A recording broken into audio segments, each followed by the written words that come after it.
விநாயகர் சதுர்த்தியை முன்னிட்டு வைக்கப்பட்டிருந்த சிலைகள் இன்று நீர்நிலைகளில் கரைக்கப்பட்டு வரும் நிலையில் சென்னை பட்டினப்பாக்கம் கடலில் 3 மணி நேர நிலவரப்படி 500 விநாயகர் சிலைகள் கரைக்கப்பட்டுள்ளதாக தெரியவந்துள்ளது. இது தொடர்பான கூடுதல் தகவல்களை எமது செய்தியாளர் பிரகாஷ் வழங்க கேட்போம். பிரகாஷ், தற்போது அங்கு இருக்கக்கூடிய சூழல் என்னவாக இருக்கிறது? விரிவான தகவல்கள் என்ன, பகிர்ந்துக்கங்க.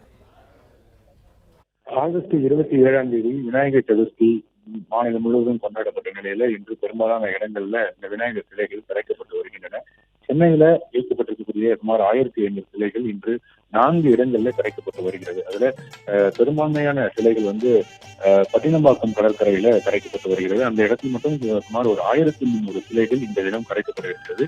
காலையில இருந்து தொடர்ச்சியாக சென்னை நகரத்தில் பல்வேறு பகுதிகளில் இருந்து பட்டினப்பாக்கம் கடற்கரை நோக்கி இந்த சிலைகள் வந்த வண்ணம் இருக்கின்றன. இதற்காக பிரதான ஏற்பாடுகள் காவல்துறை சார்பில் மேற்கொள்ளப்பட்டிருக்கிறது. பெரிய சிலைகளை கரைப்பதற்கு கடலுக்கு அருகாமையில் கொண்டு செல்ல ஏதுவாக 4 கிரேன்கள் வரவழைக்கப்பட்டிருக்கிறது. பாதுகாப்பு பணிக்காக கிட்டத்தட்ட 2000க்கும் மேற்பட்ட காவல்துறையினர் பாதுகாப்பு பணிக்காக பணியமர்த்திருக்கிறாங்க. சிலை கரைக்கக்கூடிய வரவர்கள் கடலுக்கு செல்லாதபடி கரை ஓரத்துல தன்னார்வலர்களும் காவல்துறையினரும் நிறுத்தி வைக்கப்பட்டு பாதுகாப்பு பணியில பணியமர்த்தப்பட்டு இருக்கிறாங்க. இதுவரைக்கும் 3 மணி நிலவரப்படி 500க்கும் மேற்பட்ட சிலைகள் கரைக்கப்பட்டு இருக்கின்றன.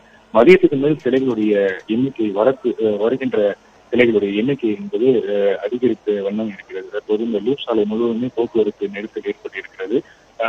தொடர்ச்சியாக இந்த சிலைகள் கரைக்கப்பட்டு வரக்கூடிய நிலையில அந்த பட்டினப்பாக்கம் அந்த காவல்துறை சார்பில் ஏற்பாடு செய்யப்பட்டிருக்கக்கூடிய இடத்துக்கு வருவதற்கு முன்னதாகவே ஆங்காங்கே பொதுமக்களே லாரிகளில் இருந்து சிலைகளை கைகளாலேயே இறக்கி அவர்களே கொண்டு செல்ல கரைக்கக்கூடிய அந்த நிகழ்வும் நடைபெற்று வருகிறது.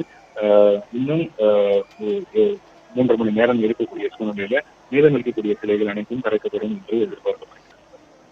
பிளே ஸ்டோர் மற்றும் ஆப் ஸ்டோரில் இருந்து பாலிமர் செயலியை QR கோடு மூலம் பதிவிறக்கம் செய்யுங்கள்.